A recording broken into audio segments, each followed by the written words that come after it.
Neste vídeo vamos iniciar o estudo dos sistemas lineares, em que vamos perceber que tipo de soluções devemos procurar. Primeiro, a notação. Agora o nosso sistema será do tipo x' igual a ax, em que A é uma matriz n por n, x' e x representam matrizes coluna. Um facto importante é que se a dimensão for n, ou seja, a matriz for n por n, o conjunto de solução deste sistema é um espaço vetorial de dimensão n. Portanto, precisamos apenas de encontrar n soluções que sejam linearmente independentes. E, à semelhança do que já vimos para as equações diferenciais de ordem n, lineares também, ver que as soluções são linearmente independentes para todo o t é a mesma coisa que encontrar um valor de t0 para que satisfaçam essa condição.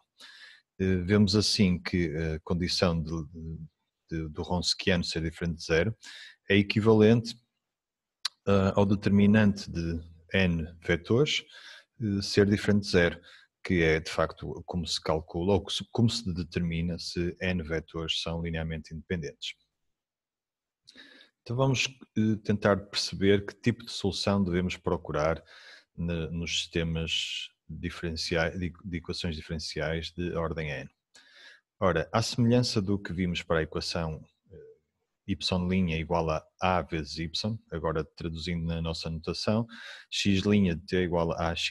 Sabemos que a solução geral desta equação diferencial, que é uma equação separável, é a função exponencial e elevada a t multiplicada por uma constante que depende, como sabem, da condição inicial. Bom, então a nossa intuição seria, devemos procurar também função exponencial multiplicada agora por um vetor. Como é que esta função pode ser solução? Bom, derivando, e agora escrevendo o vetor das constantes como sendo v, para simplificar a notação, temos que ter x' igual a x. Ora, x' é igual a A elevado a t vezes v, e a x basta aplicar a matriz A à função x. Sabemos que as funções escalares comutam com as matrizes, portanto, multiplicar uma matriz à esquerda e à direita por um número é a mesma coisa. Portanto, ficamos apenas com é levantado a AT vezes AV. Ora, para que estas duas expressões sejam iguais, a exponencial corta e ficamos com AV igual a AV. Acabamos de demonstrar que, vamos agora chamar lambda ao escalar, que se existir um lambda e um v tais que AV igual a lambda V, então a função que nós iniciamos a conta, aquela que nós escolhemos para tentar testar se é solução ou não, é de facto solução. Ora, quem são estes vetores, estes lambdas? Vamos relembrar. Lambda V diz-se um par próprio, quer dizer, lambda diz-se um valor próprio associado ao vetor próprio V e vice-versa, da matriz A, se AV for igual a lambda V. Relembrar também, temos que primeiro determinar o lambda usando esta equação, determinante A menos lambda de identidade igual a zero, e depois de saber o lambda vamos determinar o vetor próprio associado ao lambda, ou os vetores próprios associados a lambda, porque a dimensão pode ser maior que 1. Reparem que esta condição do determinante vem do facto que este sistema que está aqui, que é um sistema homogéneo, igual a zero, só ter solução diferente do vetor nulo se o determinante for igual a zero. Portanto, se o determinante for diferente de zero, a única solução deste sistema é o vetor nulo, e nós não estamos interessados nesse caso, porque o vetor nulo só vai gerar a solução nula. Vamos ver um exemplo para relembrar a técnica de cálculo. Então, primeiro resolvemos a equação determinante de A menos lambda identidade igual a zero. Quer dizer que colocamos menos lambda ao longo da diagonal principal da matriz, multiplicamos na diagonal e depois menos 3 vezes 1, expandindo, fica o polinómio lambda ao quadrado, menos 2 lambda, menos 3.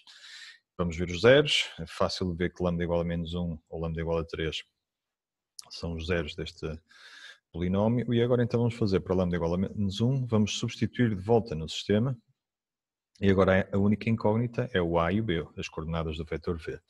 Reparem que se o determinante foi calculado, ou antes, se lambda foi calculado exatamente para que este determinante seja igual a zero, este sistema tem que ser possível indeterminado e, portanto, as colunas têm que ser, e as linhas têm que ser linearmente dependentes.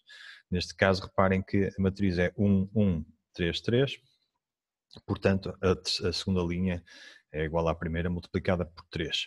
Então, basta sempre escolher uma das linhas para resolver o sistema. Vamos pegar na primeira, A mais B igual a 0, que equivale a A igual a menos B. Então, agora podemos escolher o vetor. Se dermos o valor menos 1 a B, vai ficar A igual a 1. E podemos escolher o vetor 1 menos 1. Claro que podemos escolher sempre o vetor 0, 0. Mas isso nunca vai ser, como disse há pouco, uma escolha acertada, porque vai gerar a solução nula, que sabemos que já é a solução. Portanto, mas não conseguimos gerar o espaço das soluções do sistema a partir do vetor nulo. Se por acaso a única solução do sistema que aparecer aqui for o vetor nulo, então é porque alguma coisa está mal calculada, ou substituíram mal aqui o lambda nesta matriz, ou calcularam mal o lambda, porque o determinante, volto a dizer, tem que ser igual a 0 e, portanto, não pode originar a um sistema que seja possível e determinado. Para o lambda igual a 3, a mesma coisa, vemos agora que basta multiplicar por menos em cima ou em baixo para obter a outra linha, portanto, é de facto um sistema indeterminado. A equação agora pode ser B igual a 3A, se dermos o valor A igual a 1, obtemos o B igual a 3. Então, se esta matriz fosse uma matriz associada a uma equação diferencial, ou um sistema de equações diferenciais x' igual a x, a solução geral pode ser escrita já como combinação linear das soluções L levantada a menos t, lambda igual a menos 1, reparem, e o vetor associado, mais L levantada a 3t e o vetor associado ao lambda igual a 3. Porquê que sabemos que as soluções aqui geram um espaço total, ou seja, porque é que sabemos que elas são linearmente independentes? Podemos fazer a conta para verificar que o determinante 1, menos 1, 3, associado vezes a exponencial associada vai dar diferente zero, para t igual a 0, por exemplo. Mas também podemos usar um facto da álgebra linear que diz que vetores próprios associados a valores próprios distintos são sempre linearmente independentes. Portanto, podemos escrever logo a solução geral associada a estes dois valores próprios, porque temos este resultado a apoiar. Quanto aos pontos de equilíbrio das equações lineares, dos sistemas lineares, nós temos duas situações. Ou o determinante é diferente de zero e, portanto, o único ponto de equilíbrio é a origem. Se o determinante for igual a zero, podemos ter um espaço de dimensão 1 ou um espaço de dimensão 2. O caso do espaço de dimensão 2 é um caso de nada interessante, porque quer dizer que todos os pontos do espaço são pontos de equilíbrio, ou seja, está tudo parado. Portanto, esse caso não traz nenhuma dinâmica nem nada interessante para estudar. O caso de dimensão igual a 1 corresponde a uma linha de vetores gerada por um vetor próprio do lambda igual a 0, que está, todos os pontos dessa linha são pontos de equilíbrio, portanto também não há movimento ao longo dessa linha.